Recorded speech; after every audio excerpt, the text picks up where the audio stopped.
La primera pregunta se les va a formular aquí a los siervos de Dios que tenemos sobre las doctrinas, sobre la doctrina. Habla, Angelito. Habla. La pregunta, para que puedan entenderla ustedes también, es necesario que pongan atención. La pregunta dice, ¿qué son las doctrinas primarias, secundarias y terciarias? Quizás algunos de ustedes no han escuchado esto. Quizás es primera vez que escuchan estas palabras. La doctrina primaria, las doctrinas primarias, secundarias y terciarias. Entonces, para despejar esas dudas, vamos a iniciar con nuestro pastor. Y aprovechando que está a mi lado, con Juan Diego, a ver que nos dé claridad sobre las doctrinas primarias.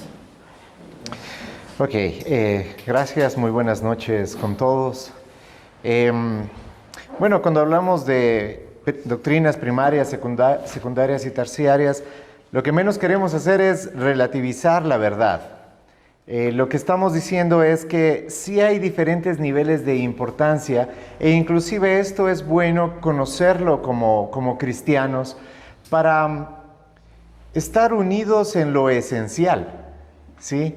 Y en lo que no es esencial, pues respetarnos, amarnos, y no por eso quiere decir que no podamos ser hermanos. Quiere decir que, no es esencial para la salvación.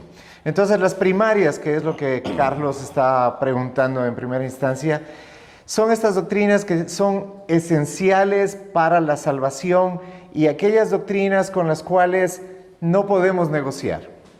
O sea, si somos cristianos, esta es la doctrina cristiana. Por ejemplo, algunos ejemplos de esto es la autoridad y suficiencia de la palabra. Si alguien dice, sí, la Biblia es importante, pero hay otros libros que también son importantes, como, por ejemplo, los romanistas tienen las catequesis, los tratados sacados por distintos papas o cosas por el estilo, y les dan una posición igual o hasta superior que la palabra de Dios, entonces definitivamente no está bien. Uno de los fundamentos de la Reforma es sola Escritura. Entonces, creemos en la suficiencia de las Escrituras y no hay ningún otro libro, manual, ni nada parecido que se le ponga a la altura. Como también, por ejemplo, otra doctrina esencial es la Trinidad. Entonces, hay algunos que dicen, no, es que solamente Jesús.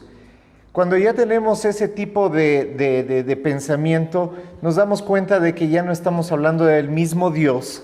No estamos hablando de aquel que se ha hecho conocer a la humanidad como Padre, Hijo y Espíritu Santo. Entonces, si alguien dice o solo Jesús, o solo Espíritu Santo, o solo Padre, entonces nos damos cuenta que no. O como salió últimamente no sé si llama la pastora, pero alguien ahí asomaba hablando de que había un cuarto Dios. Entonces, nos damos cuenta de que ahí realmente estamos separados. ¿Por qué? Porque vamos a defender siempre lo que la Escritura estaba diciendo, ¿no? Por otro lado, tenemos la salvación solo por gracia mediante la fe en Jesucristo. Si unos dicen, sí, no, está bien, pero también tenemos que aumentar las obras, o también tenemos que portarnos bien, o es que la churonita también, entonces ya estamos hablando de una doctrina diferente. La Escritura solamente nos muestra la salvación por gracia y esta mediante Jesucristo. Entonces, a esto es lo que llamamos primarias, o sea, son las de primer orden, son aquellas con las cuales no podemos negociar, son aquellas en las cuales creemos y porque creemos en estas podemos denominarnos cristianos, ¿sí? Por ejemplo, entre otras primarias que tenemos la muerte y resurrección corporal y el retorno de Jesucristo. Aquel que diga que no hay resurrección de los muertos o que Jesucristo no va a regresar, pues entonces estamos mal. Pero por ejemplo, si dicen, va a regresar antes del milenio, después del milenio, o eso ya lo explicará alguien más sobre ese tipo de doctrina, ya no es relevante, pero lo que sí es relevante es, ¿va a volver y va a volver por su iglesia? Sí, entonces tenemos que mantenernos unidos en eso. Sí. Muy bien, pastor. Negar alguna de estas doctrinas es rechazar el evangelio bíblico, ¿verdad?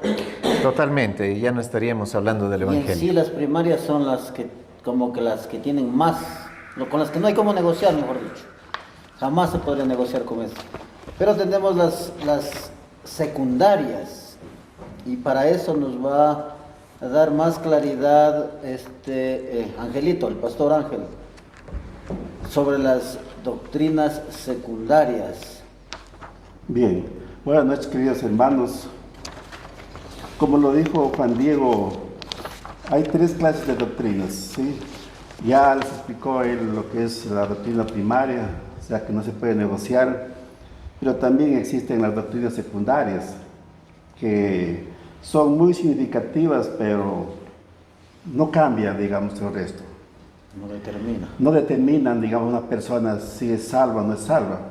Y de hecho hay algunas cosas que uno puede tener diferencias con otros hermanos. No por eso uno puede decir, no, ese no es salvo. O no puedo compartir con aquella persona. Y de hecho hay algunos ejemplos.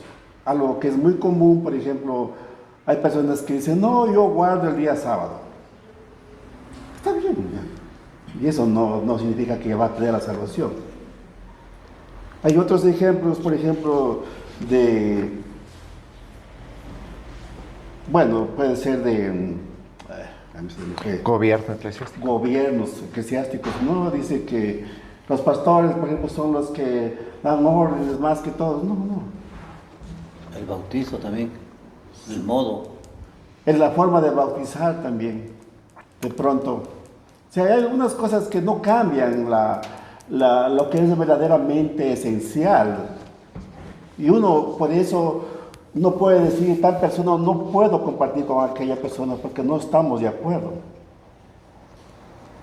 Por ejemplo, alguien puede decir, no sé, la gran tribulación es después del arrebatamiento. Y otros pueden decir, no, tranquilo, si creen así, eso está bien. Entonces, eso hay que entender, eso no nos diferencia del resto. Eso, mis hermanos. Una importante, tal vez si me dejas acotar ahí, una importante que a veces suele ser causa de mucha discusión es si la salvación se pierde o no.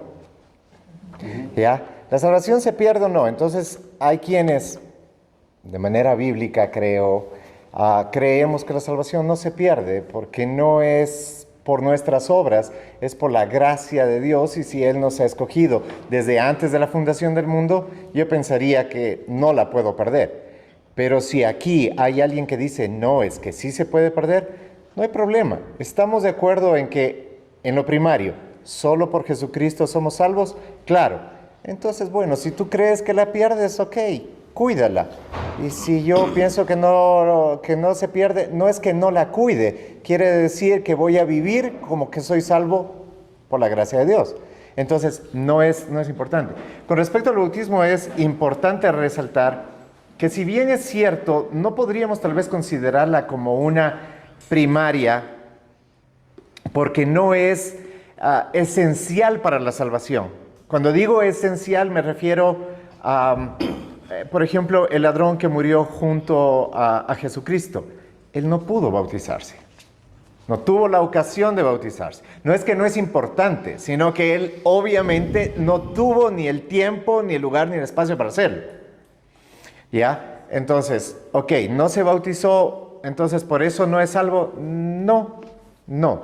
Pero sí es importante el cómo bautizar utilizando el nombre del Padre, del Hijo y del Espíritu Santo, o que es necesario el arrepentimiento para ser bautizado. Por supuesto que sí, porque si no lo hacemos de esa manera, entonces el bautismo no está conforme a la Escritura. Pero no es esencial para la salvación, ¿sí? Es muy importante lo que el pastor Ángel decía, o sea, son sumamente importantes, pero no son esenciales para la salvación. Y ahí también pueden entrar lo que es sobre los dones espirituales, el cese o la continuidad.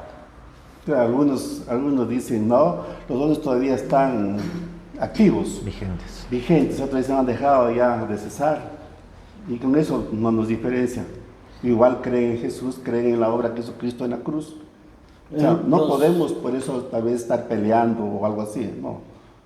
Al menos no deberíamos. Claro. La historia nos muestra que sí ha habido mucha pelea en eso y por eso hay tantas denominaciones actualmente, ¿no? Sobre el día y la forma del culto también, que no es Claro, hay muchas cosas que no cambian, digamos. como doctrina nuestra secundaria. salvación. Sí. Esas son las doctrinas secundarias. Y ahora tenemos las doctrinas terciarias.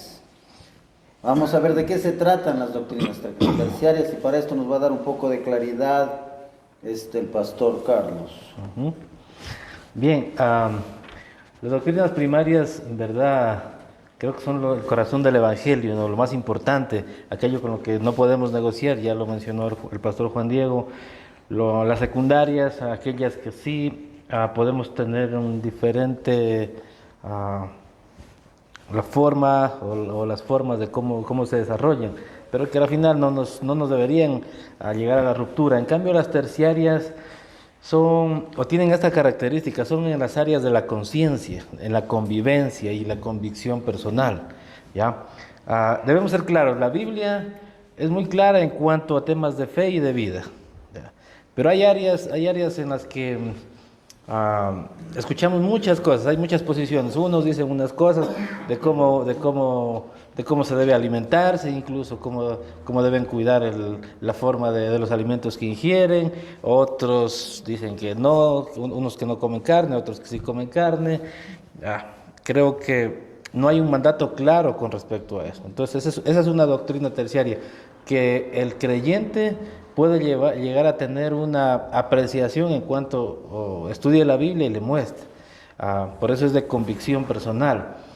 En la libertad que el Señor nos ha dado, por ejemplo, en alguna ocasión compartíamos con el pastor Juan Diego con respecto a beber alcohol, ¿no?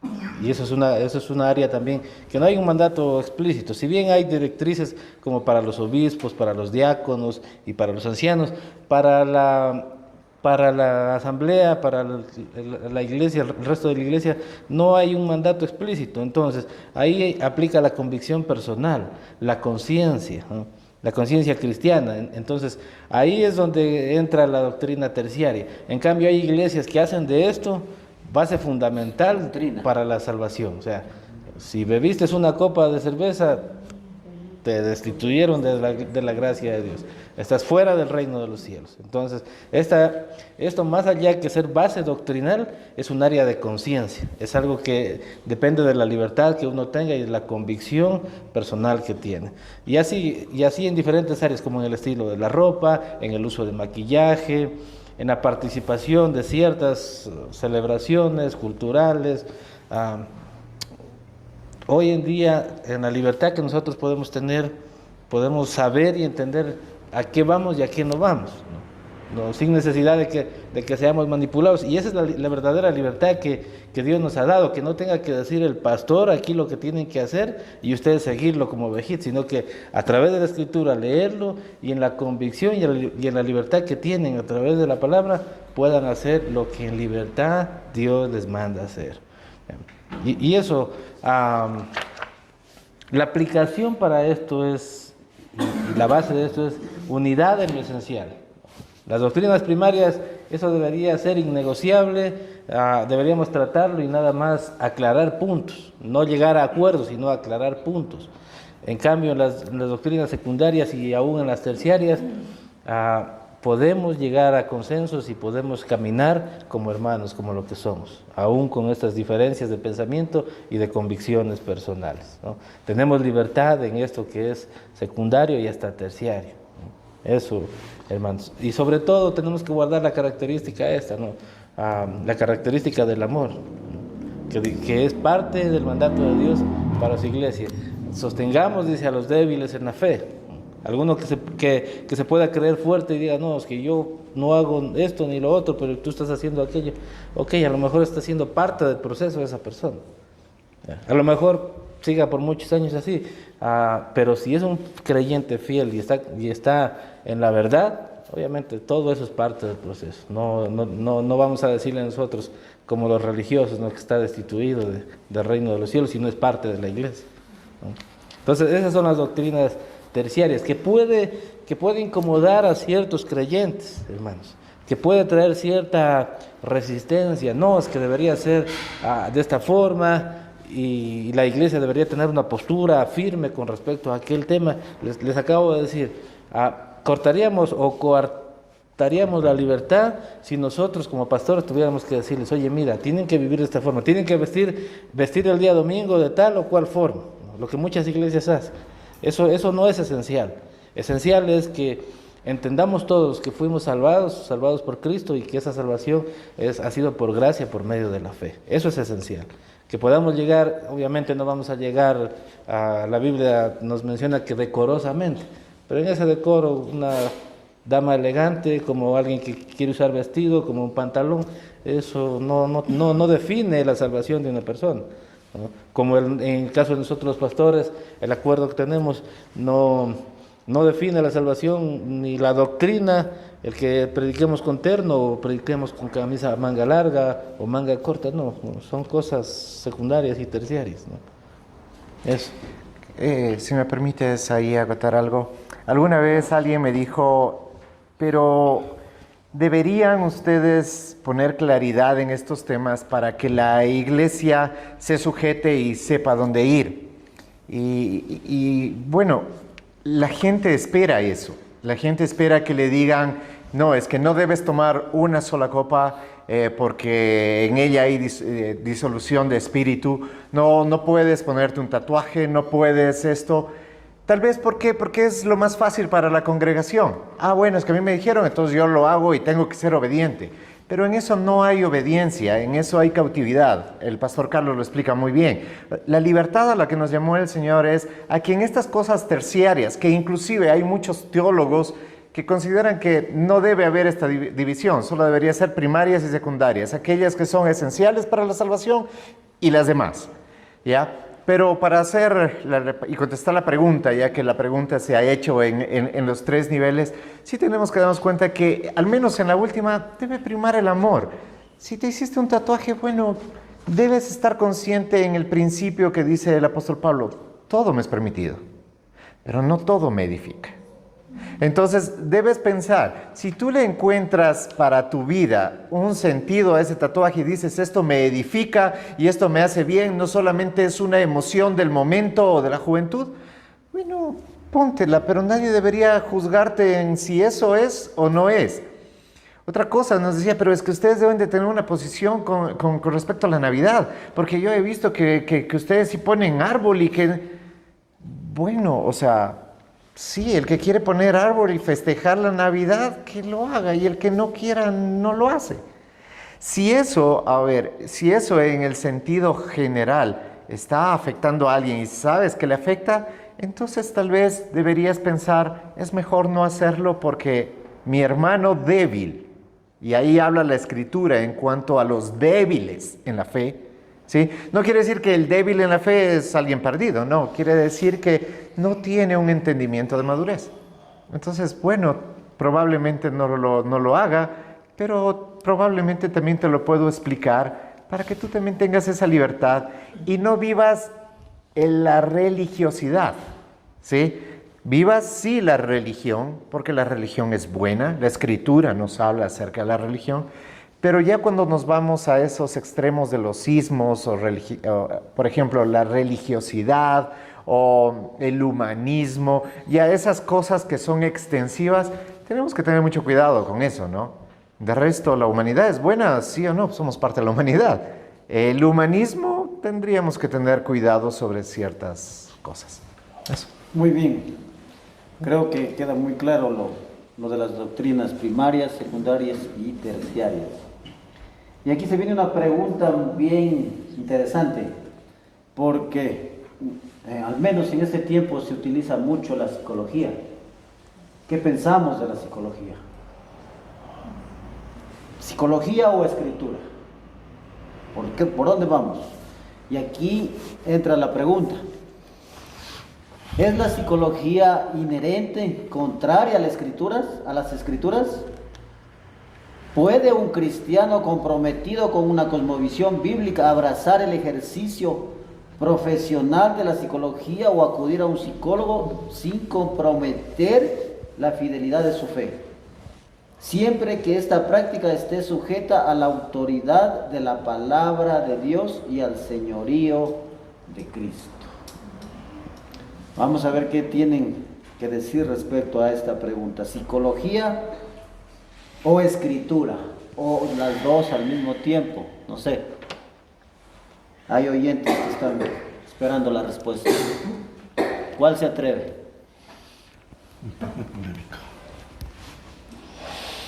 Realmente es un punto bien polémico, ¿no? Y creo que también es parte de esas doctrinas secundarias y terciarias que estamos hablando. Pero la verdad es que, así como yo he tenido mucho reparo, en cambio, con este punto. Mi posición siempre fue, no, la escritura sobre la psicología.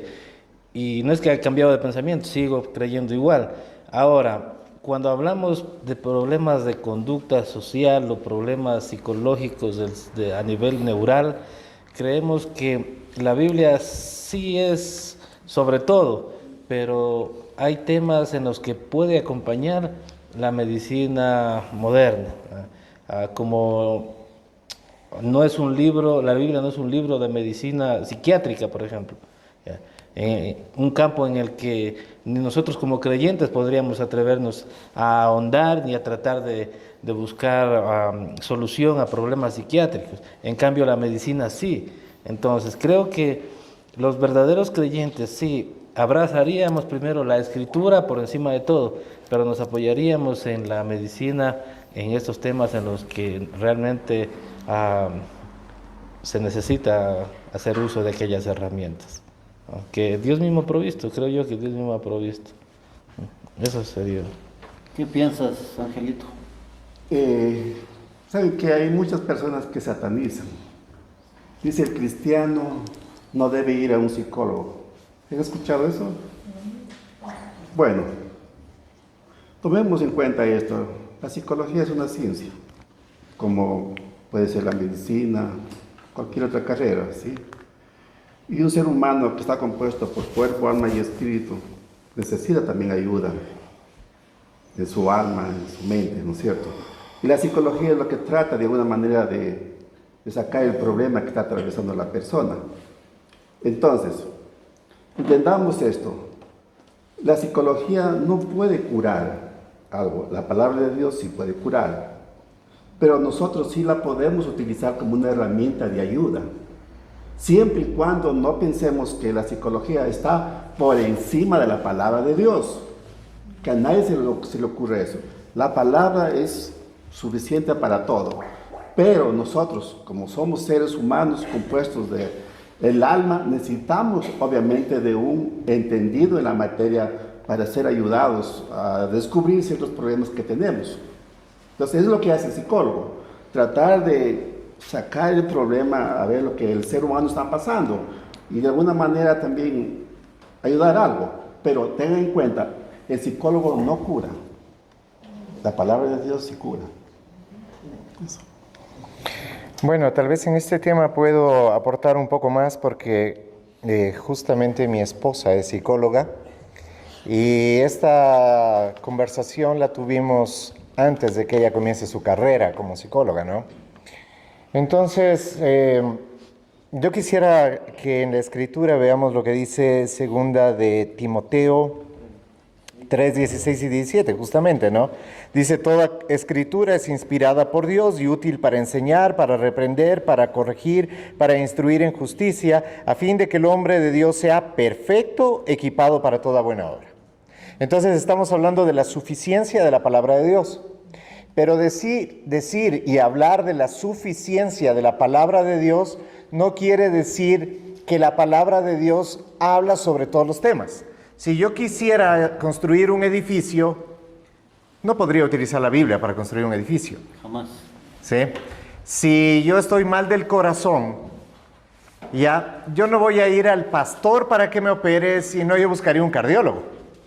¿No es cierto? Entonces tenemos que ver que si bien es cierto la suficiencia de la Escritura existe, también existe la gracia soberana de Dios que es la gracia común. Y en esa gracia común debemos entender de que Dios, en esa gracia común, dio a la humanidad esa gracia para desarrollar sabiduría para todas las áreas, las artes, las ciencias, la tecnología y también justamente la psicología. Ahora tenemos que entender, y comparto con lo que están diciendo mis hermanos, en cuanto a que si soy un cristiano, tengo que tener a Dios como lo primero, pero no habla exclusivamente de lo único en lo que yo debería o podría apoyarme. ¿En qué sentido estoy hablando? A ver, como cristiano yo debo entender y saber de que Dios en su voluntad, Él puede sanarme, Él puede transformar mi vida, Él puede todas estas situaciones. Y entendemos que las Escrituras nos dan principios universales, extendidos para toda la humanidad, ¿sí? Pero también tenemos que entender de que hay áreas de cada persona en que necesito profundizar. Por ejemplo, las Escrituras sí nos hablan acerca del matrimonio. ¿Pero es un libro de matrimonios? No, no es un libro de matrimonios. Es un libro que nos habla acerca del Evangelio, de las buenas nuevas. No es un libro netamente de matrimonios. Ahora que estamos en el Seminario de la Familia, obviamente extraemos de las Escrituras los principios que se deben ser rectores para la vida de una persona. Pero si le decimos a una persona, mire, usted tiene que cambiar sus hábitos y sus conductas con respecto a su cónyuge. ¿Por qué? Porque el hombre debe amar a su esposa así como Cristo amó a la iglesia. Ok, ¿y cómo hago esos procesos? Bueno, puedo utilizar la Escritura que no me habla de los procesos, o puedo utilizar la psicología que sí me habla de los procesos. En ese sentido también tenemos que tener cuidado con qué tipo de terapias estamos funcionando. Porque actualmente la psicología y la mayor cantidad de psicólogos se mueve por las terapias de tercera generación. Estas terapias de tercera generación están orientadas hacia los sentimientos.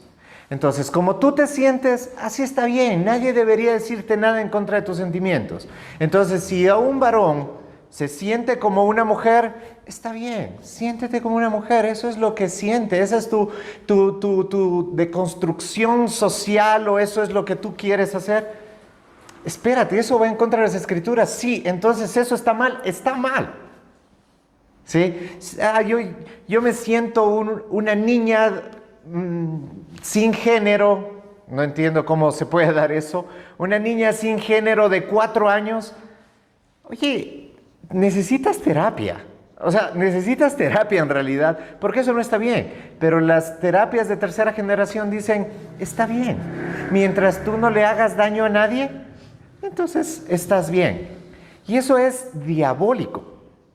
En cambio, las terapias de segunda generación estuvieron orientadas y están orientadas hacia la conducta de la persona. Entonces, si alguien me dice algo como los ejemplos que di anterior, una terapia psicológica de segunda generación lo que le va a decir es, está equivocado. Su comportamiento es erróneo. Entonces voy a trabajar en que eso sea vuelto y encauzado a la realidad. Usted es un hombre, usted tiene 40 y tantos años, usted es de género masculino, o sea, no hay por dónde perderse. Pero cuando vemos este tipo de cosas en la medicina hoy, que se cree tan avanzada, vemos que inclusive se prohibió en muchos países que en psicología se trate este tipo de cosas. Y no puedes hacer terapia de acomodación, o de reinstalación de género, y es prohibido. Si tú a un hombre que se cree mujer le dices, no, tú eres hombre y vamos a trabajar para que recuperes tu masculinidad, es perseguido en muchos países. Gracias a Dios en nuestro país todavía no. Y esperemos que eso no ocurra. Entonces, contestando netamente a la pregunta, ¿Puede un cristiano, bueno, era tan larga la pregunta, si me va repitiendo un poco por partes? Bueno, es la psicología inherente, contraria a la escritura. No, No. no, porque la una y la otra no tienen nada que ver. O sea, zapatero a tus zapatos. Las escrituras nos fueron dadas para llevar el evangelio, las buenas nuevas a la humanidad, y la ciencia es otra cosa. Ahí viene otra parte. ¿Puede un cristiano comprometido con una cosmovisión bíblica abrazar el ejercicio profesional de la psicología? Por supuesto, siempre que no negocie su fe. Sin comprometer la fidelidad. Exacto, sin comprometer su fidelidad con Dios, aplicando el conocimiento científico éticamente a lo que Dios nos ha mostrado, tal como lo haría un abogado. Porque el abogado también tiene mucho conocimiento y puede terminar haciendo muchas diabluras. Lo mismo un arquitecto, lo mismo un profesor, lo mismo cualquier persona. No debemos poner o Biblia o ciencia. ¿Por qué no las dos cosas? Si toda sabiduría, la bíblica y la no bíblica, la extra bíblica, vienen de Dios, ¿o hay otra fuente de sabiduría que no sea Dios? ¿Sí? Pero cuando la sabiduría es tergiversada, porque recordemos este principio, Satanás no crea nada, todo lo quiere tergiversar.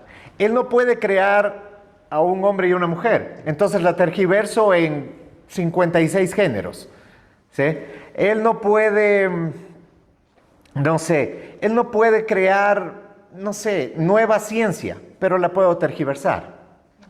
¿Ya? Entonces, ese es el punto. Y yo creo que se necesitan cada vez más profesionales, no solamente en psicología, en política, en diferentes áreas, en las cuales hagamos prevalecer nuestra ética y nuestros principios como cristianos y utilizar todo conocimiento para glorificar a Dios. Aún la psicología, la psiquiatría, la política, el derecho o cualquier otra profesión. Entonces, las constelaciones familiares que hacen los psicólogos, eso podría... Al micrófono, porque no le avanzo a escuchar.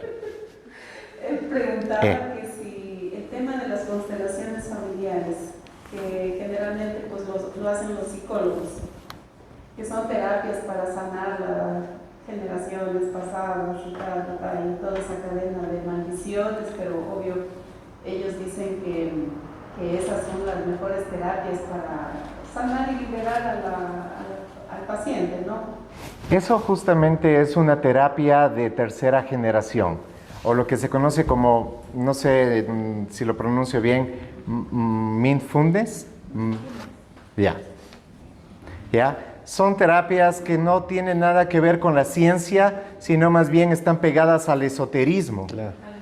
Entonces, pues ahí no hay ciencia. ¿Ya? Pero a la gente le atrae mucho más ese tipo de terapias en las cuales uno no tiene que hacer nada. Porque si el psicólogo te dice, mira, tienes que esforzarte en controlar tu carácter, en respetar a tu esposa, uno dice, no, más bien me puede ofrecer algo como, échele la culpa a mis antepasados de todos mis males. Entonces, claro, la gente prefiere eso, porque en todo lado, inclusive en la misma iglesia, muchas veces se prefiere que ese tipo de doctrinas facilistas, donde le echamos la culpa a cualquiera menos a nosotros mismos. Lo primero que debemos de reconocer es que tenemos responsabilidad de que el pecado existe y de que somos pecadores, y que si no nos apartamos del pecado, entonces nada va a sanar. Y eso un buen psicólogo lo entiende, y aunque no comprometa o por ética no esté enseñando religión, ¿sí? Tiene que saber que el principio de todo mal es ese pecado que mora en la persona y que debo tratarlo y no afirmarlo, como hace la tercera generación. ¿Sí? Muy bien. Creo que si un cristiano ha decidido asistir a un psicólogo como una opción, tiene que primero tener claro que no debe adoptar modelos contrarios al Evangelio. Entonces, ir a analizar, no como irse ahí nada más y y a que te digan cualquier cosa o que te sometan a cualquier tipo de terapia, ¿no?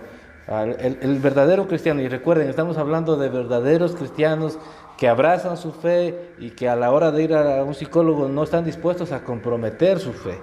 Ya, entonces, valora la situación y si es prudencial, continúa, y si no, simplemente desecharía el lugar o la persona, porque pueden haber malos psicólogos también. No olvidemos aquello, malos profesionales que pueden aprovechar la situación para también meter sus ideas, sus filosofías. Recordemos que estamos llamados a no ir en pos de filosofías huecas y humanistas, ¿no? Si escogemos la opción del psicólogo, tenemos que también tener en cuenta que debemos aprender a identificar que un psicólogo es para la ayuda psicológica, más no para la lucha en contra de un pecado personal que tenga una persona, ¿ya? Porque es psicológica, no almática, ¿verdad? Ya no es espiritual, perdón, no es espiritual, ¿ya? Es de pensamiento, sí.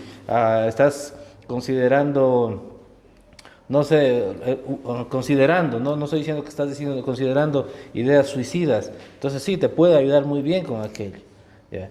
Pero si buscas al psicólogo para que te ayude a dejar de tomar, no, tienes que ir a la escritura y ver que estás pecando en contra de Dios y decidir. Y luego ir, sí, al psicólogo te puede ayudar maravillosamente. Terapias, ¿no? En terapias, sí. Pero no sé si me hago entender. Hay que aprender a discernir lo uno de lo otro, ¿no? No confundir lo espiritual con lo psicológico. Charles Spurgeon, que es un considerado por muchos el príncipe de los pastores, ¿sí? O de los predicadores, él sufrió de depresión durante toda su vida, ¿sí? Y no quiere decir que entonces era un pecador, porque claramente la evidencia de sus predicaciones, su vida, su conducta, mostraron siempre a alguien relevante al punto de que fue considerado en esa forma, ¿no? Entonces él hablaba y decía, una mente enferma necesita descanso, medicina y consuelo de Dios. Otro de los grandes hombres a través de las Escrituras, Juan Calvino, hablaba acerca de esta gracia común, ¿ya? Y decía, toda verdad, donde quiera que se halle, proviene de Dios. Toda verdad, donde quiera que se halle, proviene de Dios. La de Sugel, la de Sugel Michelén me gusta mucho lo que dice. El Evangelio transforma el corazón, pero Dios puede usar medios clínicos con sabiduría para aliviar el sufrimiento humano sin comprometer la verdad. Una frase muy bien desarrollada por Sugel.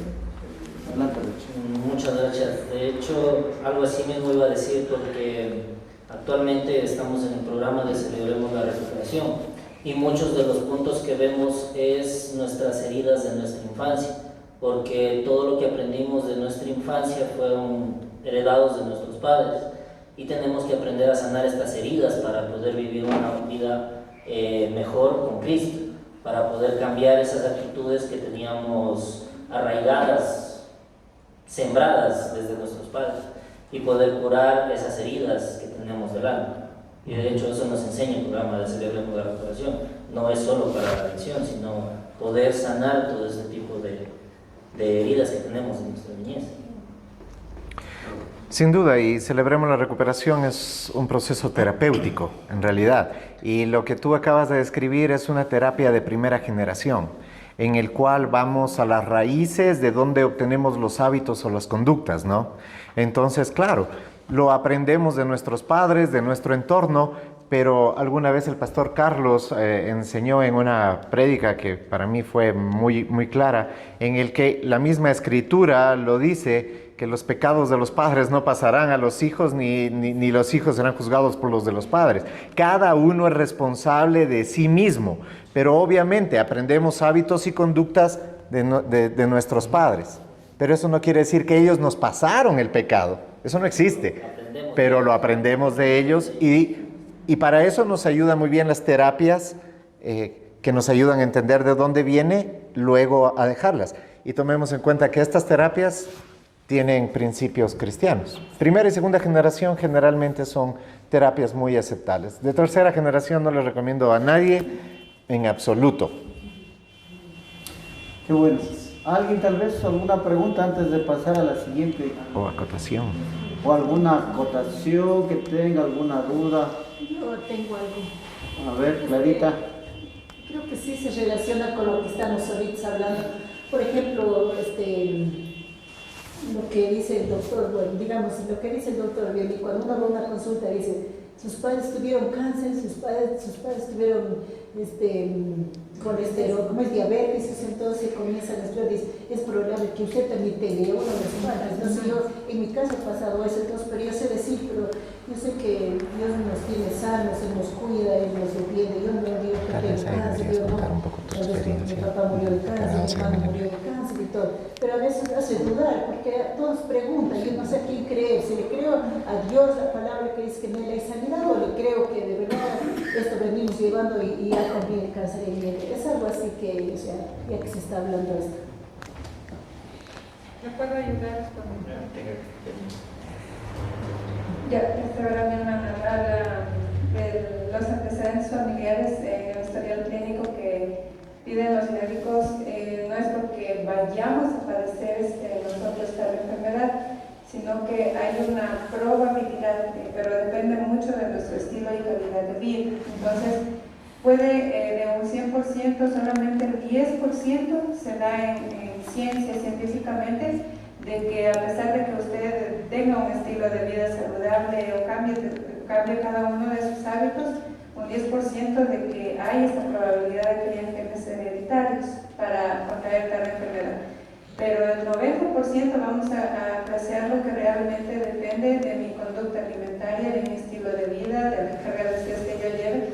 Entonces todo eso cuenta en este caso para poder revertir tal enfermedad o tal patología ya preexistente. Entonces no solamente es un 10%, ¿por qué? Porque los médicos también se basan en eso para realizar cada uno de los exámenes cuando nosotros asistimos a una consulta médica, pero no significa que estamos usted hablando va a más bien de la tener mente, su papito no más bien de lo o su físico. mamita o algún Pero sí hermano. tiene que ver mucho Nosotros con mi mente. sentimos el estilo Porque de estoy así, calidad de vida no que acepto queremos eso. tener y cómo podemos Es tener. algo más de brujería. Muy que de bien, fe. gracias Karina por tu aporte.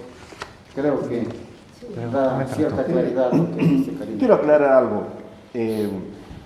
Saben que, por ejemplo, yo era una de las personas que creía que uno podía, digamos, recibir la herencia de los padres, ya sea de enfermedad o de vicios, por decir algo.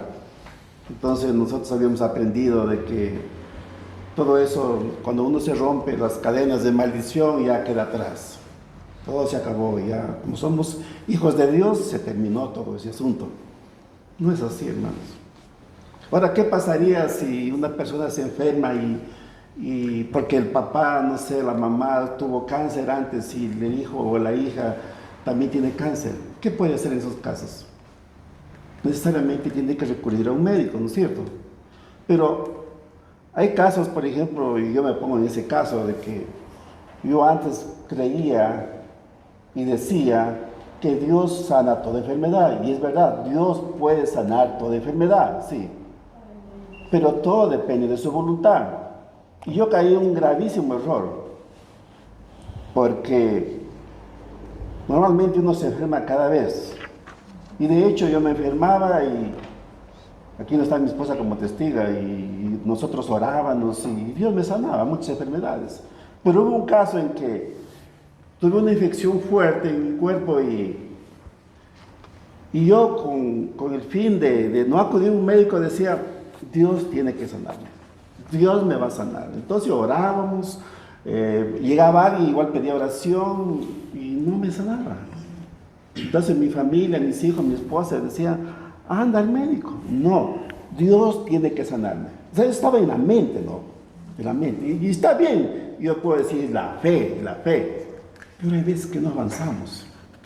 Entonces, ¿qué pasó? Tanto fue la insistencia de mi familia y el malestar que yo me sentía, terminé yéndome al médico. ¿Y qué pasó? El médico me pegó una sermoneada que me dijo de todo. Entonces, saquémonos eso, de que a lo mejor Todo lo puede hacer Dios, y es verdad, todo lo puede hacer. Pero hay momentos, hay casos de que no se avanza. Entonces necesitamos la ayuda profesional de alguien, como puede ser un psicólogo, como puede ser un médico, no sé. Saquémonos de eso ya. Eso, mis hermanos. Respondiendo muy puntualmente a lo que Clarita pregunta, en 2 Corintios 2:8, dicen, mire que nadie los haga cautivos por medio de su filosofía y vanas sutilezas, según la tradición de los hombres. Eso aplica tanto afuera como en la iglesia, cuando nos enseñaban acerca de que no aceptes eso, no declares eso, declara con tu boca. Ese tipo de cosas más suena a brujería que a fe. Porque cuando, no, yo no acepto, mis padres tuvieron, pero yo no tengo, eso es en lo que se puede llamar programación neurolingüística, o que es muy buena, pero también puede ir más bien ligado a esto de declaraciones positivas o negativas en la vida de una persona, y eso no está bien. Eso enseñan en muchas iglesias, y eso no tiene que ver con la fe. Eso tiene que ver con brujería, eso tiene que ver con un mantra, eso tiene que ver con cualquier tipo de situación. Yo no acepto ese tipo de cosas. A ver, si alguien viene y me dice, ¿sabe qué? Me dejaron y me sacaron de mi trabajo. Y yo le digo, no aceptes eso. Seguramente Dios te va a dar algo mejor. Bueno, tal vez me va a dar algo mejor, pero hasta que me dé algo mejor voy a coger ese empleo que me están pagando la mitad, porque yo tengo que darle de comer a mis hijos mañana. ¿Y eso quiere decir que no tenga fe? No, eso quiere decir que soy una persona responsable, que soy una persona que entiende y comprende de que para Dios no hay nada imposible, pero que Dios no va a hacer mi voluntad. Cuando Jesucristo estuvo aquí en la tierra, había muchos enfermos. Y muchos fueron sanados y muchos no. ¿Que le faltó fuerza para sanar?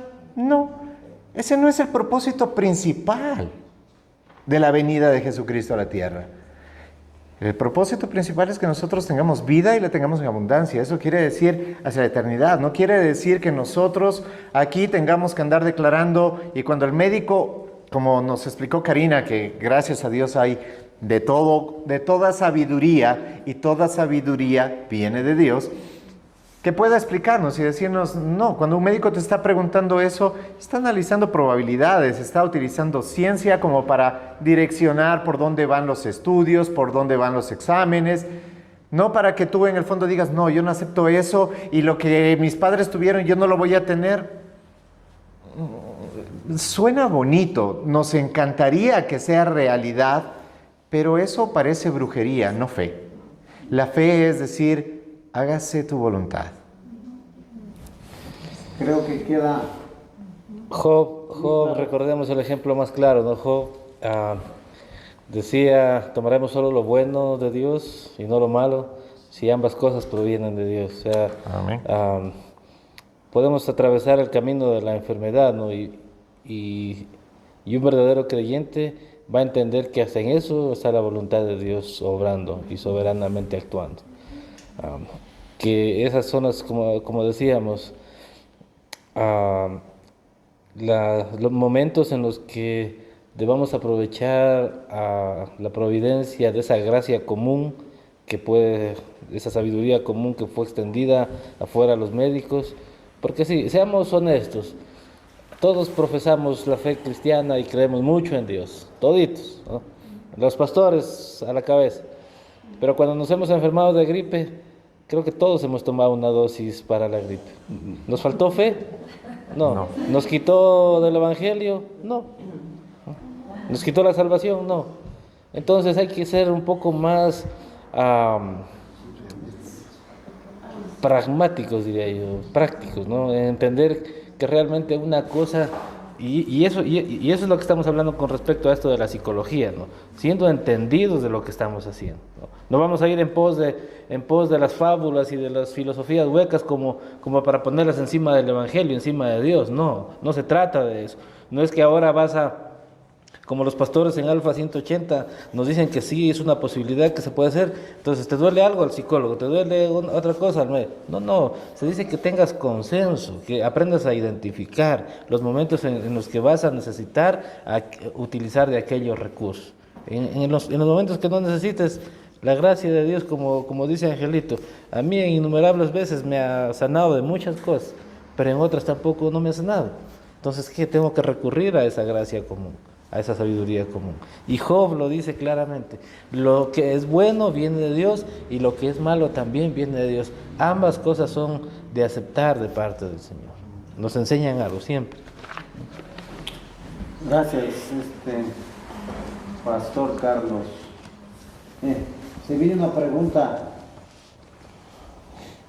donde la Cena del Señor se ha celebrado en muchísimas ocasiones aquí en nuestra iglesia Alfa 180, muchísimas veces, y creo que todos hemos participado de esa Santa Cena. Pero en verdad, ¿qué claridad tenemos sobre eso, sobre la Santa Cena? Y entonces aquí nace una pregunta: ¿puede una persona no bautizada participar de la Cena del Señor? Una persona que no haya sido bautizada, ¿puede participar de la Cena del Señor? A ver. La respuesta sería... ¿Cuál no. sería la respuesta? Tan Entonces, así. ¿por qué? Siguiente. Si nosotros pensamos bien, ¿qué es celebrar la Santa Cena? Y creo que ustedes tienen claro. Es un recordatorio de lo que Cristo tuvo que sufrir en la cruz por nosotros. Ahora, siguiendo un orden bíblico, cuando nosotros nos convertimos al cristianismo, ¿qué es lo que hacemos primero? ¿Qué es lo que Dios hace primero en nosotros? Es convencernos a través del Evangelio, ¿no es cierto? Habiendo escuchado y habiendo creído, dice que fuimos sellados. Es el primer paso. Ahora, ¿qué manda la Biblia como un segundo paso? Bautícense. ¿Sí? Entonces, el segundo paso es bautizarse. Y se puede decir un tercer paso sería ser partícipe de la Santa Cena. Entonces, conclusión, una persona que no ha sido bautizada no debería participar de la Santa Cena. Gracias, Angelito. Un fundamento así, bíblico, para asentar lo que está diciendo el pastor Ángel. ¿Cuál sería? El Señor Jesucristo es claro cuando Él termina la cena y dice, hagan esto en conmemoración mía. Y eso es un sacramento, ¿no? Es un ritual que Jesucristo mismo estipuló, Jesús estipuló. Entonces, creo que hemos dejado mucho de lado o hemos descuidado la relevancia y la importancia de este sacramento, a tal punto en que ni siquiera lo mencionábamos, ¿no? como lo que es un sacramento, es un ritual que tenemos que hacer con entendimiento, con relevancia, poniéndole y dándole el lugar de honor que necesita al sacramento. ¿Ya? Siempre tenemos estas conversaciones entre pastores, ¿no? Que a veces la iglesia reformada, en su pos de no tener nada que ver con el romanismo, se fue demasiado al otro lado y al tal punto que ni siquiera quiso mencionar palabras que se deben usar correctamente aún en las cosas que nosotros debemos seguir haciendo, ¿ya? Y es el caso del sacramento de la Santa Cena, ¿ya? De la Cena del Señor. Por lo tanto, cuando se descuida o sea, se ha descuidado aquella área, es que podemos empezar a no darle la relevancia que tiene. Por eso nosotros en este tiempo estamos disintiendo, estamos conversando, debatiendo incluso en que esto de la Santa Cena tiene que no solamente ser importante para el cuerpo pastoral, sino que también tiene que tener entendimiento la congregación, y la congregación también darle lugar de relevancia a este sacramento. ¿Ya? Entonces, la base empieza de lo que Jesús mismo estipuló. Él nos dio este mandato, Él nos dio este sacramento para que sea desarrollado siempre que se pueda y como Él mismo lo dice, en recordatorio de aquello que Él hizo, porque eso es lo que se recuerda con la Santa Cena. Hay que tener en cuenta Hechos 2, versículos 41 y 42, si me acompañan a leerlo. Aquí nos da un orden para que nosotros no sea, es que yo pienso esto o yo pienso aquello. La misma palabra de Dios resuelve esta incógnita cuando dice, entonces los que habían recibido su palabra fueron bautizados. Entonces, primero muestra que los que recibieron su palabra, ¿qué hicieron? Creyeron. Al creer, lo siguiente que tienes que hacer es ser bautizado. Y dice, se añadieron aquel día como 3,000 almas. Y se dedicaban continuamente. ¿Después de qué? Después de haber creído, después de haber sido bautizado, se dedicaban a las enseñanzas de los apóstoles, a la comunión, al partimiento del pan y a la oración. La comunión es esto que muchas veces hablamos. No estamos hablando netamente de la cena del Señor, pero la comunión es tener en común. Y nosotros, ¿cómo podemos tener algo en común para recordar si primero no hemos obedecido? ¿Ya? Entonces, lo primero es, yo creo, la muestra de haber creído es obedezco, y luego de haber creído y obedecido, entonces tenemos las cosas en común para recordar lo que Cristo ha hecho. Entonces, por eso es tan relevante, como dice el pastor Carlos, estos sacramentos, 2 ordenanzas que nos dejó el mismo Señor Jesucristo, que es el bautismo y la cena del Señor.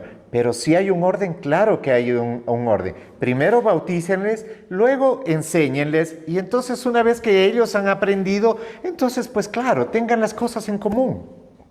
¿Sí te das cuenta? Hay un orden bíblico para esto, y esto ha sido practicado por la Iglesia a lo largo de la historia. Lo que pasa es que en estos tiempos modernos nos creemos vivísimos, nos creemos que ahora estamos inventando el agua tibia. No, pues tenemos que ver el nacimiento de la Iglesia, primer siglo, y la historia de la Iglesia. Han pasado 20 siglos y no querramos ahora salir con, me la ingenié y entonces hagámoslo de esta manera. No, el orden es ese. Primero bautismo y después cena. Este no es un patrón accidental para nada, es teológicamente fundado. Ahora, tiene mucho que ver que hemos descuidado, y cuando digo hemos descuidado es que la Iglesia en general ha descuidado esto porque ha dejado de lado la tradición, ¿no? La tradición tiene que ver mucho con la historia, y nuevamente porque no hemos querido apegarnos o tener nada que ver con los romanistas, la tradición... la tradición es buena en aquello que es bueno, ¿no? La tradición, si queremos sacarla o manipularla para hacer ver que la tradición el día de hoy sirve de fundamento o de base bíblica, de doctrina bíblica, está mal. Pero la tradición en aquellas cosas que teológicamente ya han sido fundadas, ya han sido establecidas, pero que por tradición se han seguido repitiendo y haciéndose, es algo bueno, es algo que debemos nosotros recobrar y algo que debemos seguir practicando, ¿no? Porque no es una tradición de hombres, es una tradición que ya está fundada teológicamente en la Biblia. El orden, el patrón no es accidental, como decía, ya es un patrón que está establecido en la Biblia.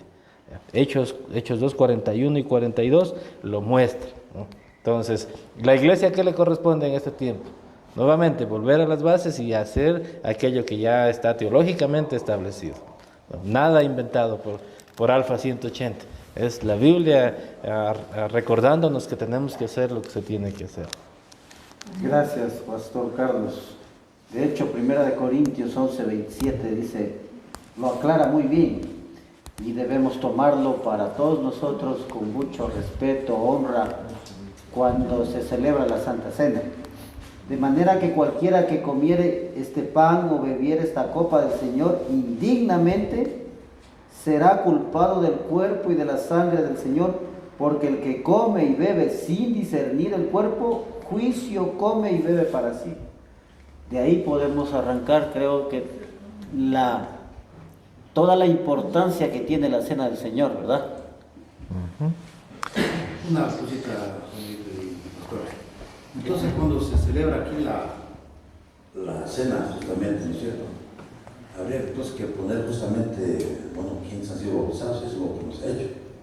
Porque si los tres estuvimos aquí con mis sobrinas y participaron justamente de la cena y ellos no son bautizados. Sí, hablando dentro de nuestra congregación, sí hay cosas que debemos corregir o aclarar, y este es un punto muy importante. Justamente al responder esta pregunta, eso nos lleva a que podamos revisar. Probablemente no lo hemos A ver, no lo hemos hablado, aunque sí, por ejemplo, nuestro reglamento interno está socializado y el reglamento sí pone este orden.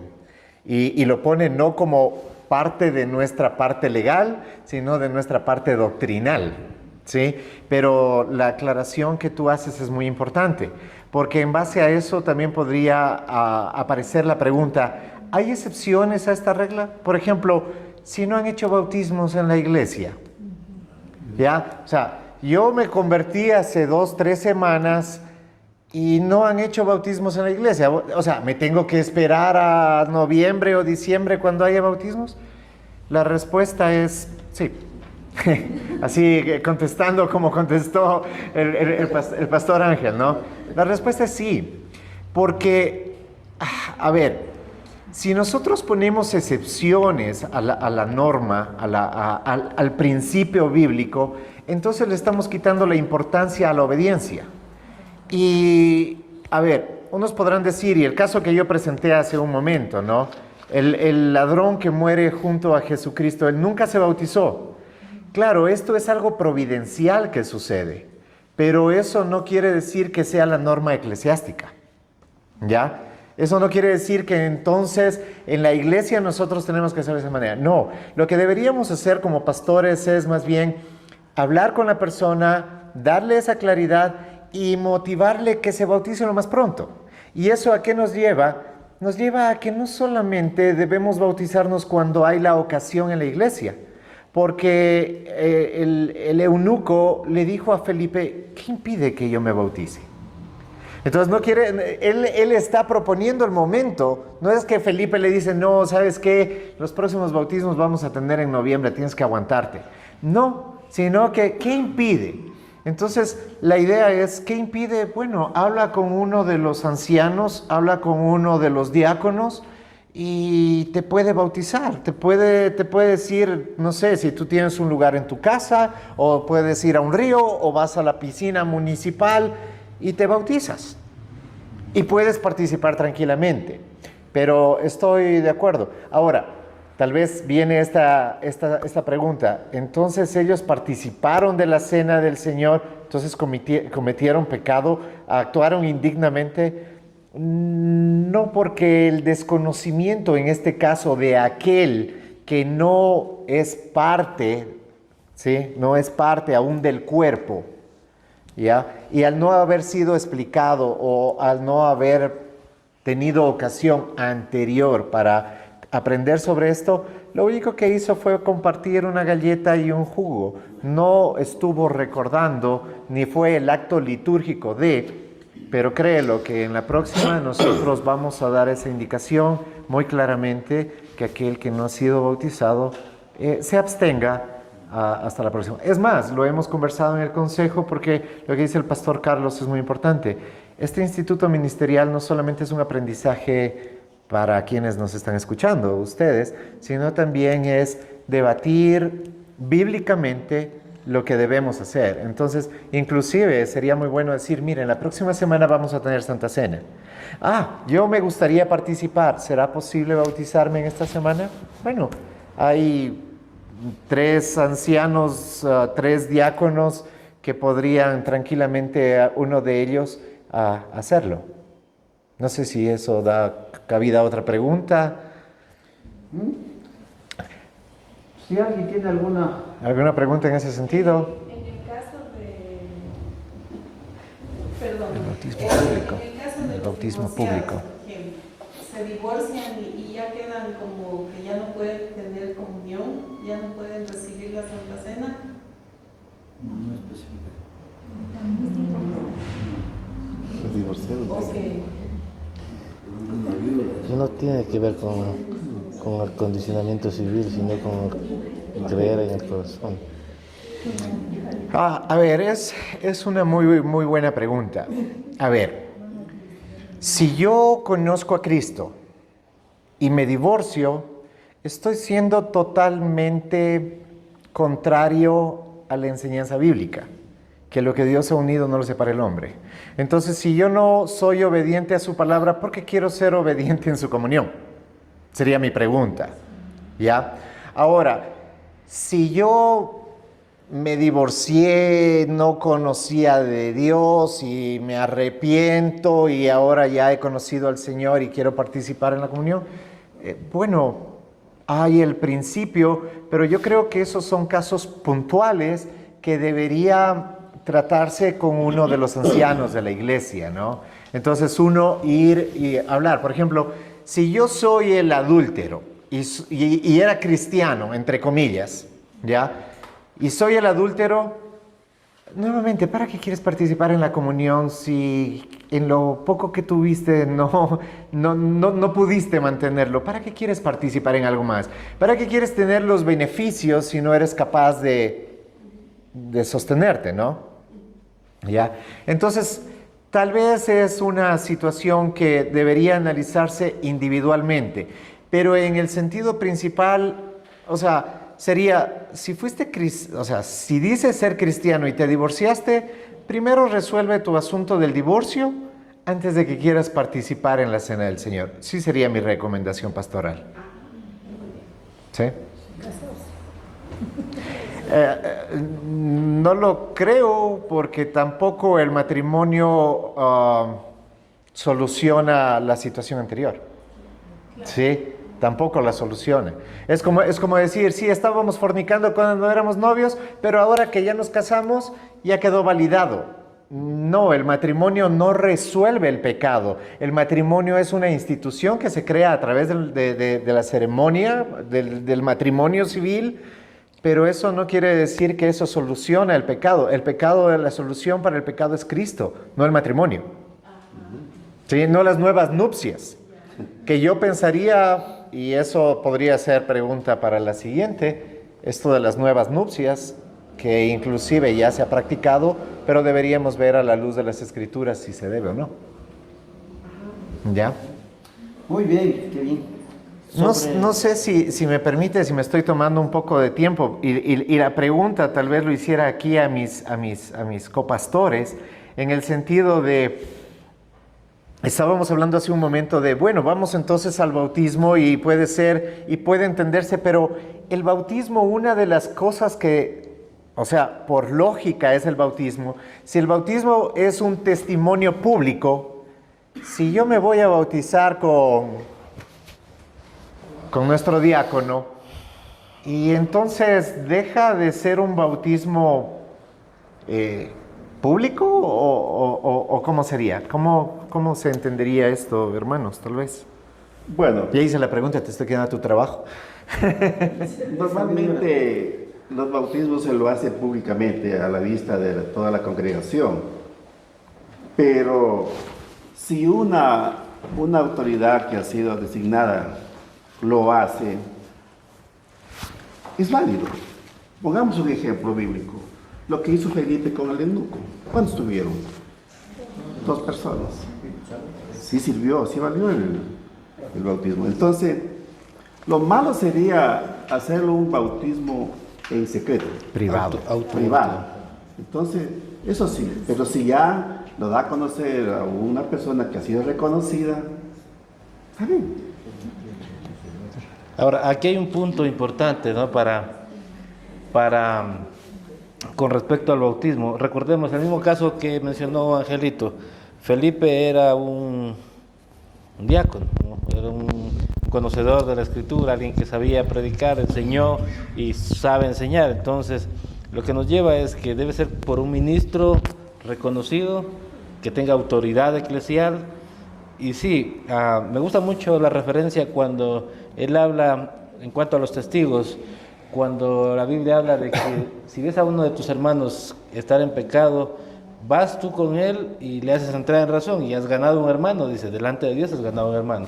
Pero si no, llevas a otro testigo y lo reprendes con 2. Entonces, con respecto a eso, pienso que sí, 2 testigos, 3 testigos ya hace el evento público, ya hace el acto público. Entonces, no sé, a veces podría estar el ministro, el que se va a bautizar, o su cónyuge o sus hijos, y ya tenemos público que certifica que esa persona se bautizó correctamente, por medio o sea, bíblicamente, con un anciano o con una persona que tenga autoridad eclesial, y que cumple con los condicionamientos de ser un acto público y la declaratoria de fe que tiene que emitir el que se va a bautizar. Entonces creo que esos condicionamientos muy puntuales, ¿no? Muy puntuales, nos ayudarían a entender y a tener claridad en esos aspectos que se puedan presentar, porque crean, nosotros como consejo, como ancianos, estamos considerando esto porque en los últimos meses y años hemos visto mucha inconsciencia en cuanto a la cena del Señor. ¿Ya? Creyentes que considerábamos maduros, estamos viendo que no tienen la relevancia o el conocimiento completo para llevar adelante la Santa Cena. Tal es el caso que a una persona le vi dándole a un niño, aquí el pastor explicando y dando la ceremonia de la Santa Cena, y la persona dándole, o sea, ¿qué hemos entendido con respecto a la Cena del Señor?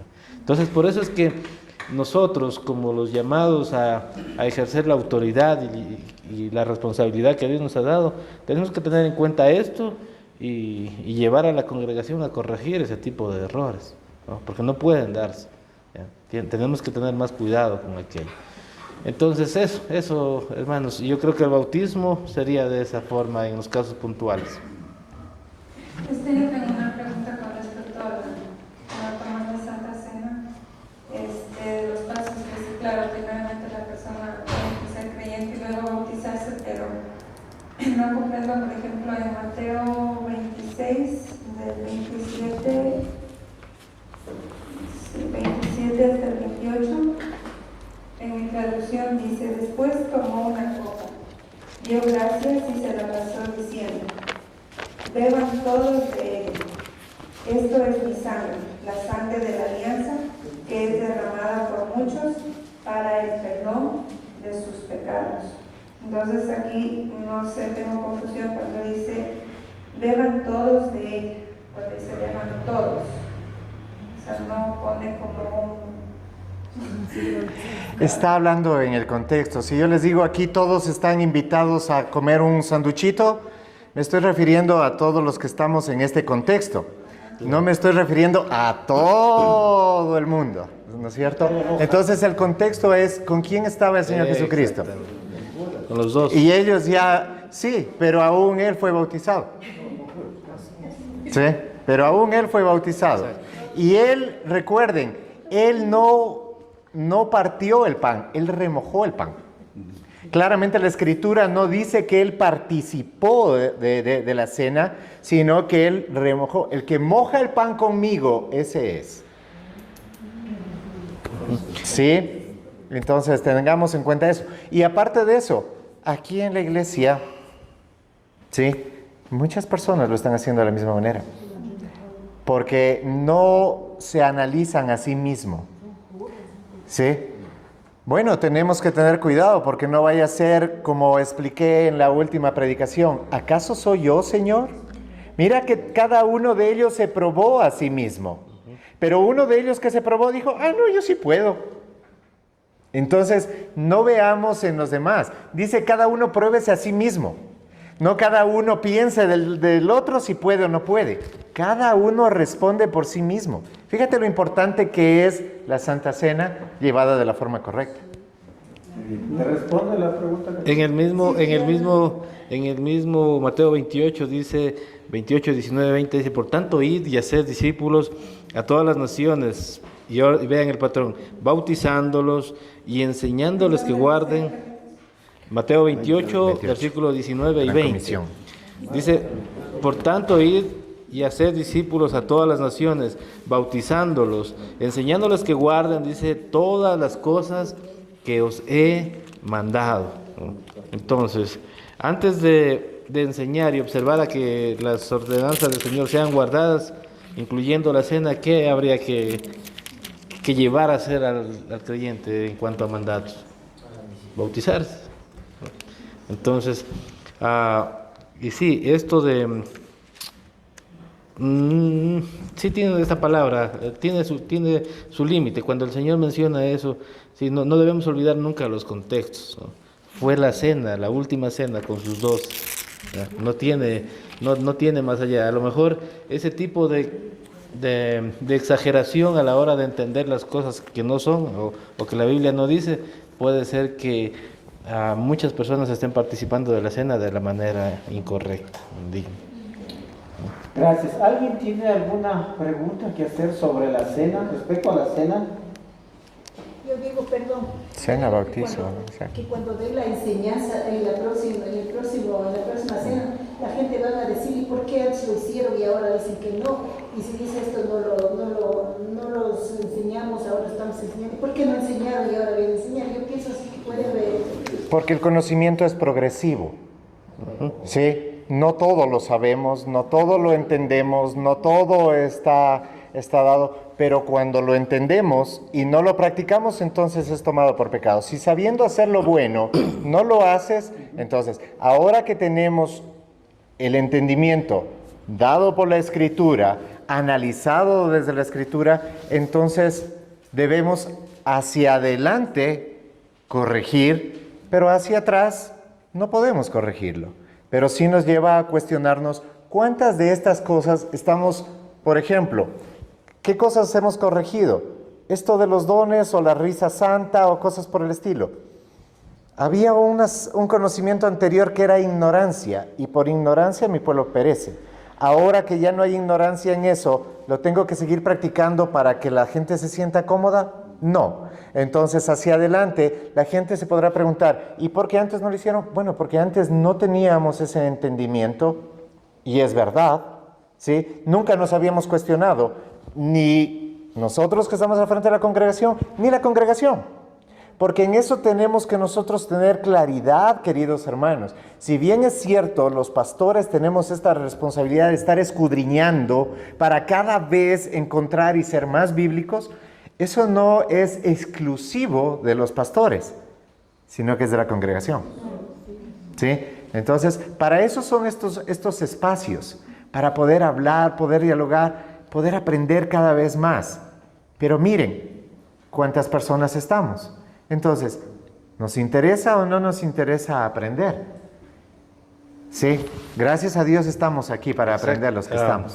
La iglesia reformada, siempre reformada, es uno de los principios de la iglesia cristiana, de la iglesia de Cristo.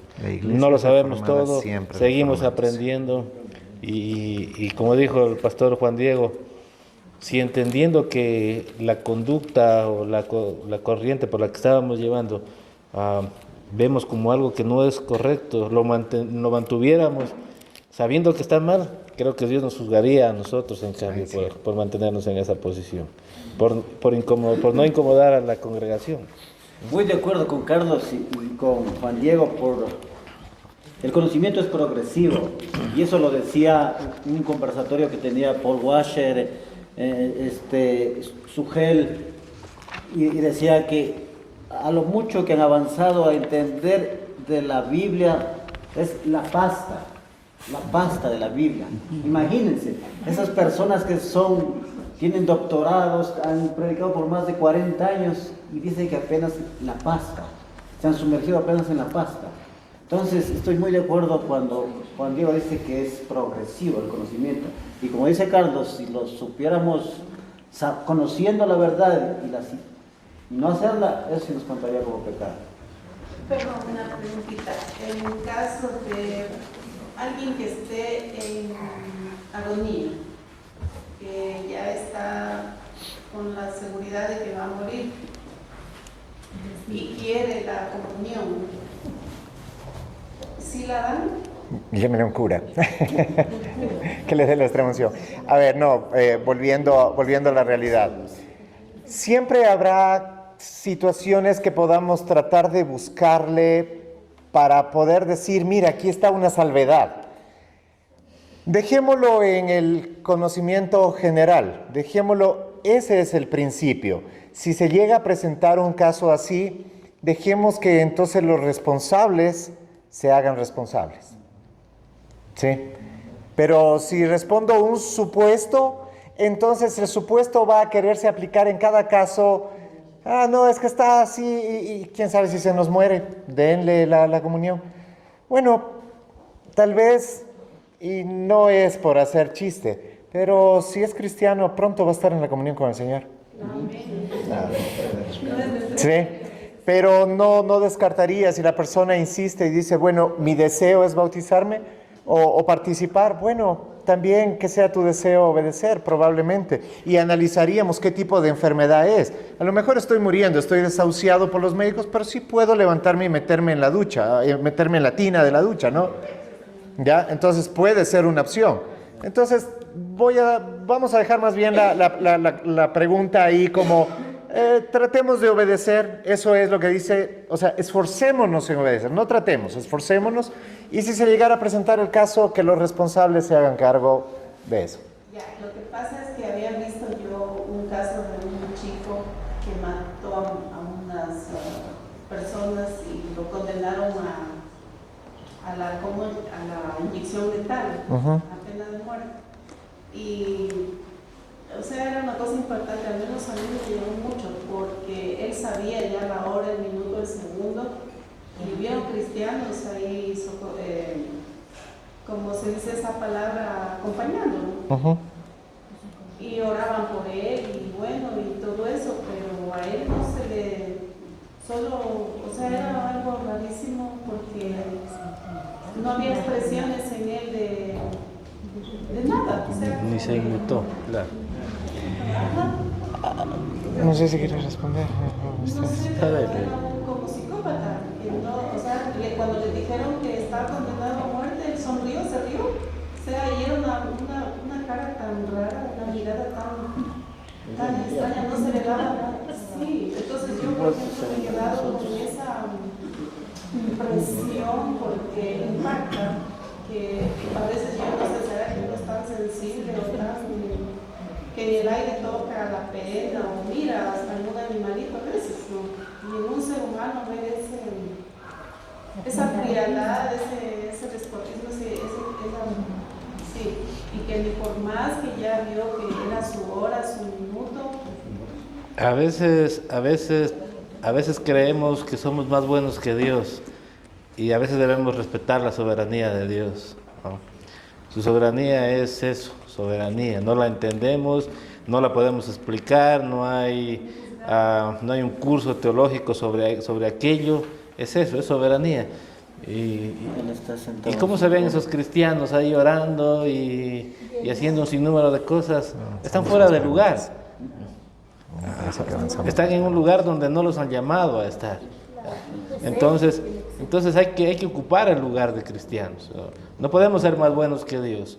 Si Dios hubiera querido en su soberanía salvarlo, crean, Él debió haber sido salvo. Y si su soberanía no lo quiso así, no va a ser así. Entonces, nuevamente, volviendo a la idea que planteó, estamos enseñando a sentido general, a manera general. Ahora, habrán cosas que tengamos que sentarnos y analizar según cada caso, seguro que las habrán, pero dejemos que llegue ese tiempo, no nos adelantemos a aquello. Pero en lo primordial, en lo esencial y general, en eso estamos el día de hoy aprendiendo y eso debemos llevarnos, porque es responsabilidad de todos también aquello. Sí, también recordemos que como cristianos podemos estar ahí para dar soporte a cualquier persona. Nosotros no conocemos a la persona. Entonces, dar un soporte cristiano está bien, pero de ahí querer que se bautice o querer que participe en la Santa Cena es no entender que las ordenanzas no son salvíficas, no salvan a nadie. Puedes ser partícipe de la Santa Cena habiéndote bautizado antes, pero si no has creído, en vano lo has hecho, ¿ya? Entonces, lo primordial es, si yo sé que voy a morir, no sé si juzgaría si estoy feliz o no, porque Pablo, yo podría también pensar que es un psicópata cuando él dice, para mí el morir es ganancia y el vivir es Cristo. O sea, él está diciendo que morir es bueno. Yo tal vez pensaría lo mismo y eso no me convierte en un psicópata, eso hace que entienda de que si bien es cierto, esta vida nos agarra, queremos no irnos antes de ver a los nietos o cosas por el estilo, pero también debemos entender de que la vida está en Él. Él es la vida. Yo soy la verdad, el camino y la vida. ¿Sí? Entonces, Él es la vida. Más preguntas, hermanos, tienen por ahí guardadita, que no la quieren decir, díganla sin temor. La próxima me le ponen un trapito a Máximo que no hable, por favor. No, mentira, mentira. O le vamos a hacer una Yo pregunta. quiero que, no sé, no me quedó muy claro las personas que participan en la Santa Cena. ¿Quiénes deberían entonces participar? Porque del ejemplo que dijo el pastor Juan Diego, digamos un adúltero, pero si el adúltero está arrepentido, por eso está en la iglesia. Digamos, claro, el pecado está bien, pero como todo pecado es igual, pero yo pongo ese ejemplo. Digamos, si el adúltero participó en la Santa Cena, pero está arrepentido y está viendo a Dios, entonces ya no debería participar nunca más en la Santa Cena. No. El principio es cada uno analiza a sí mismo. Entonces, si el adúltero adulteró y se arrepintió y él está plenamente convencido, o sea, hay arrepentimiento, no es ahorita no lo estoy haciendo, pero a lo mejor si se me cruza otra, sí voy a volver a caer. Entonces no hay arrepentimiento. Por eso es pruébese cada uno a sí mismo. Pruébese cada uno a sí mismo. Aquí estamos homosexuales, ladrones, mentirosos, de todo. Pero pruébate a ti mismo en tu corazón si realmente eres un genuino cristiano. No perfecto, pero genuino cristiano. Pero si tú sí, es que yo pequé, pero ahorita me arrepentí, pero mi compromiso es escaso con Dios, yo sí te diría no participes hasta que no tengas claro entendimiento. Porque recuerda que el principio es haber creído. El que cree no puede seguir viviendo como un mundano. Porque claramente yo sí creo que Dios mandó a su Hijo Jesucristo y murió por mí. Eso es un creer aquí. Eso no te hace salvo. Cuando yo creo acá, es cuando su Espíritu Santo está en mí y transforma mi vida. El hombre viejo muere y el hombre nuevo vive. Pero si eso no ha pasado en mí, entonces sí debería abstenerme. No se trata del pecado, porque sí, las consecuencias del pecado siempre serán diferentes, pero la paga del pecado es muerte, una sola. Entonces, ¿es lo mismo el adúltero que un mentiroso? Sí, pero la cosa es que los dos deberían probarse a sí mismos, si realmente son hijos de Dios o no. ¿Y quién te da esa convicción? Pues el Espíritu Santo que está en ti. Él te ha sellado. Y cuando te ha sellado, tú sabes que le perteneces. Aun cuando te equivoques, aun cuando peques, tú sabes que no es por tus obras, es por la obra que Él hizo, pero realmente la hizo en ti. Esa debería ser la pregunta que nos hacemos antes de participar en la cena. Esa parte me encanta. Gracias por hacerlo notar. Tenemos claro que la cena del Señor es un privilegio santo. Y si quieres ser parte de este privilegio, ¿cuál es el primer paso? Y si no han sido bautizados, no esperen a que aquí haya la piscina con bastantes personas. No lo duden más. ¿Quieren ser parte de ese privilegio?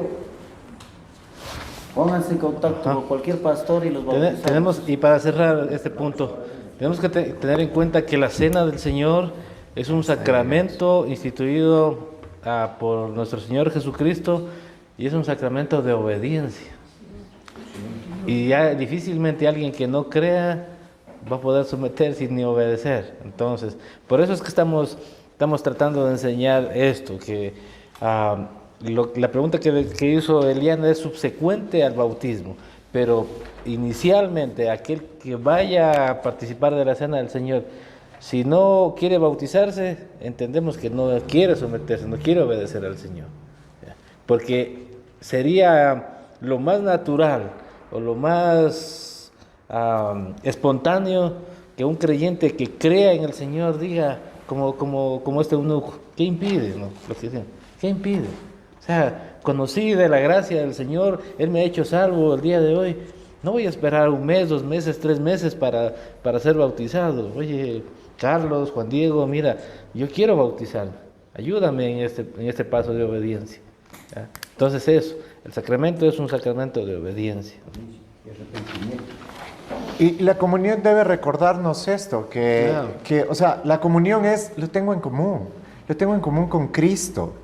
Si yo no estoy arrepentido, yo solamente quiero participar porque creo que comer la galleta y tomar el jugo de uva me hace mejor persona, entonces no estoy discerniendo el cuerpo de Cristo. Tengo que discernir que soy un pecador y que solo a través de Él puedo ser digno de ser partícipe. Pero quiero ser partícipe que por sentirme chévere o porque realmente hay una convicción en mí que muestra de que fuera de Él no puedo nada. Nicole tiene una pregunta. Sí, o sea, en el caso de que hay, bueno, creo que aquí hay bastantes personas que han sido bautizadas en otra iglesia, o sea, teniendo, por lo menos en mi caso, no tenía el mismo conocimiento que tengo ahora, pero sí tenía la misma convicción del bautismo, como si se debería bautizarme nuevamente o...